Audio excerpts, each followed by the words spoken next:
UPSC এখন বাংলায়।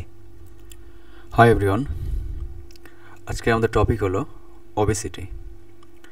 তার আগে আমরা জেনে নিই যে ইউপিএসসির কোন পেপারে ওবেসিটি থাকবে। জিএস পেপার 2 এবং এটা আমাদের হেলথ এবং গভর্নমেন্ট পলিসিস ইন্টারভেনশন এই টপিকের উপর আসছে। তারপর তার আগে আমরা জানবো যে ওবেসিটিটা কেন আমরা আজকে পড়ছি। রিসেন্টলি আমাদের প্রধানমন্ত্রী দেশবাসীর উদ্দেশ্যে একটি মেসেজ দেন। তিনি বলেন যেভাবে দেশে ওবেসিটি বেড়ে চলেছে তা কিন্তু চিন্তার বিষয়।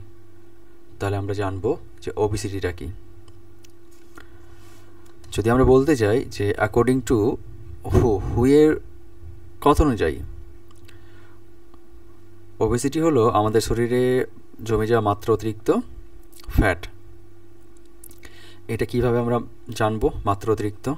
এটা যদি বিএমআই লেভেল যদি আমাদের 25 হয় তাহলে সেটা হচ্ছে ওভারওয়েট, এবং বিএমআই লেভেল যদি 30-এর উপরে চলে যায় বা 30 কিংবা 30 উপরে যায় তাহলে সেটা হলো আমার ওবেসিটি। আচ্ছা, তাহলে বিএমআই কি? বিএমআই হলো এমন একটা পদ্ধতি যার মাধ্যমে আমরা কোনো একজন পুরুষ কিংবা মহিলা বা আমরা মানুষের মধ্যে বুঝতে পারি সে ওবেসিটি পেশেন্ট কিনা। কেমন করে? তার শরীরের, তার দেহের যে ওজন এবং তার যে উচ্চতা, তো সেটা সেই ওজনটাকে আমরা যদি দেহের উচ্চতার মিটার স্কোয়ার দিয়ে যদি ভাগ করে যেটা পাবো সেটা হবে সেটার আমার বিএমআই লেভেল। ওকে, নেক্সট চলি।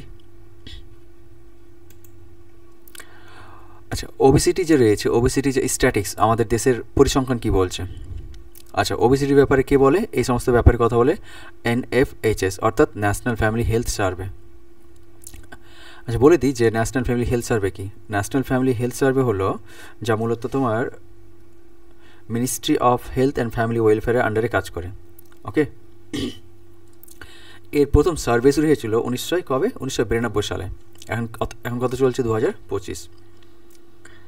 তো এদের কাজ কি? এরা কোথায় কোথায় কাজ করে আমরা জেনে নিই। এরা কাজ করে মূলত population, marriage and fertility, family planning, contraceptions, maternal and child health, then delivery care, vaccination, anaemia, এসব ক্ষেত্রে এনএফএইচএস কাজ করে থাকে। ওকে, আর বলে দিই এনএফএইচএস যে কাজ, এটার ক্ষেত্রে আমার শুধু জানা যে ন্যাশনাল পপুলেশন যে সায়েন্স রয়েছে সেটাও কিন্তু হেল্প করে এদেরকে কাজ করতে। আচ্ছা, দেখি তাহলে সেই পরিসংখ্যান কী বলছে। সেই পরিসংখ্যান অনুযায়ী যে দেখতে যায় তাহলে কী হবে, যে ভারতের 24% মহিলারা ওবেসিটি পেশেন্ট, এবং সেই ক্ষেত্রে 22.9% ভারতের পুরুষরা কিন্তু ওবেসিটি পেশেন্ট। সেই ক্ষেত্রে দেখতে গেলে যে পুরুষের তুলনায় মহিলারা বেশি প্রভাবিত এই রোগে। আচ্ছা, কী দেখে নিই 2021 রিপোর্ট কী বলছে। The percentage of overweight children under 5 increase two 3.4 from 2.1 in NFHS 4। আচ্ছা, তো NFHS যে 4, আচ্ছা বলে দিই যে এর না এক একটা করে, যেমন এটা কী ছিল 2019 থেকে 21 কী ছিল, NFHS কী ছিল 4 ছিল। এখন কত চলছে? এখন চলছে 5 চলছে। এখন কত চলছে? এখন যে পরীক্ষা আছে কত চলছে বলবে? 5 চলছে। ওকে, এখন কিন্তু 580 রয়েছে। ওকে, তো সেটা সেই অনুযায়ী দেখতে গেলে কী দেখতে হবে, যে বর্তমানে যে বাচ্চাদের ক্ষেত্রে যে ওবেসিটি রোগটা কিন্তু আগে কত ছিল, 15 সালের দিকে ছিল 2.1%, এখন কত হচ্ছে 3.4% হচ্ছে। মানে কি আগের থেকে ছেলেরা কিন্তু বেশি রোগের দিকে চলে যাচ্ছে। আচ্ছা, দ্য ল্যান্সেট থেকে আমরা, দ্য ল্যান্সেট একটা নিউজ পত্রিকা, এর মাধ্যমে মূলত স্বাস্থ্যক্ষেত্রের খবরগুলো আমরা জানতে পারি। তো ল্যান্সেট কী বলছে? ল্যান্সেট বলছে যে the prevalence of abdominal obesity, অর্থাৎ যে আমাদের যে কোমরের কাছে, পেটের যে চারদিকে যে ফ্যাট জমে থাকে সেই খবরটা বলছে। তো সেই ক্ষেত্রে দেখতে গেলে কী দেখতে হবে, যে ভারতের প্রায় 40% মহিলা কিন্তু কী বলতো সেই ওবেসিটি পেশেন্ট। আর সেই দিক থেকে দেখতে যাও তাহলে 12% লোক কিন্তু, 12% পুরুষ লোক কিন্তু ওবেসিটির পেশেন্ট। মানে পুরুষের থেকে মহিলারা কিন্তু বেশি সেই মোটা সোটা হয়। আচ্ছা, দেখি আমরা দেখবো যে ওবেসিটি হলে কোন কোন রোগগুলো আমাদের হতে পারে। হ্যাঁ, কোন কোন রোগে আমরা ভুগতে পারি।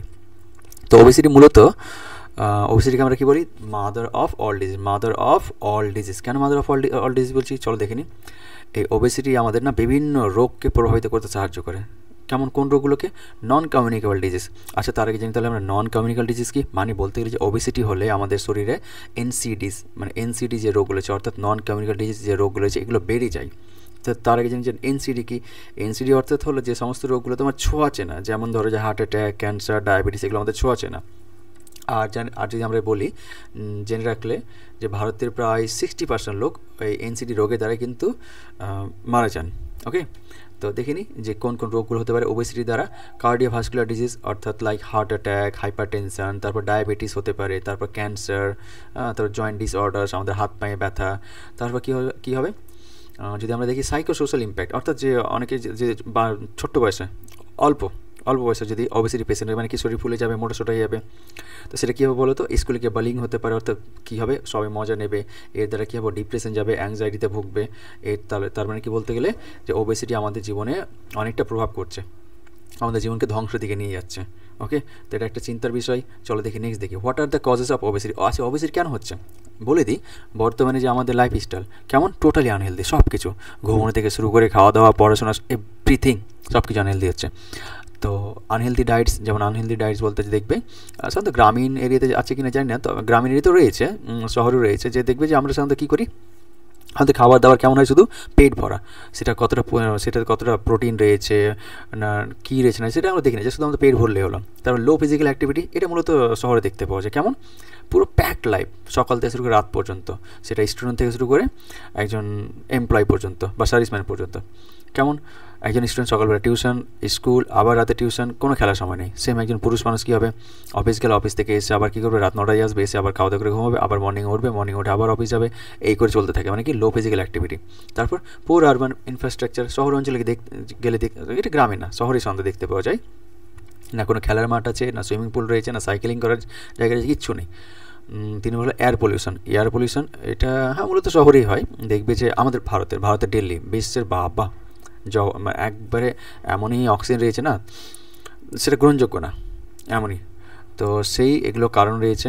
আচ্ছা, তো আমরা দেখবো যে এত বড় যে আমাদের ভারতকে যে তোমার ওবেসিটি যে আমাদের ক্ষতি করছে, তো ভারত সরকার কী পদক্ষেপ নিয়েছে, অবশ্যই নিয়েছে, বিভিন্ন পদক্ষেপ রয়েছে। যেমন দেখো, national programme for prevention and control of non communicable disease, তার Ayush holistic wellness centres. Ayush holistic wellness centre বলতে মূলত আয়ুর্বেদিক কেয়ার, অর্থাৎ আমাদের যে ঔষধি রয়েছে, বনৌষধি রয়েছে, সেই সমস্ত বনৌষধি দিয়ে ট্রিটমেন্ট করা। মিশন পোষণ 2.0 আমাদের শরীরে পুষ্টিগত ব্যাপারগুলোকে যদি বাড়ায়, তাহলে আমাদের সেটা রয়েছে। তার ফিট ইন্ডিয়া মুভমেন্ট, এক্সারসাইজের দিক থেকে ইট রাইট মেলা, এই সমস্ত পদক্ষেপ সরকার নিয়েছে। তো আশা করছি তোমাদের ভালো লেগেছে। আবার পরে দেখা হবে, বাই।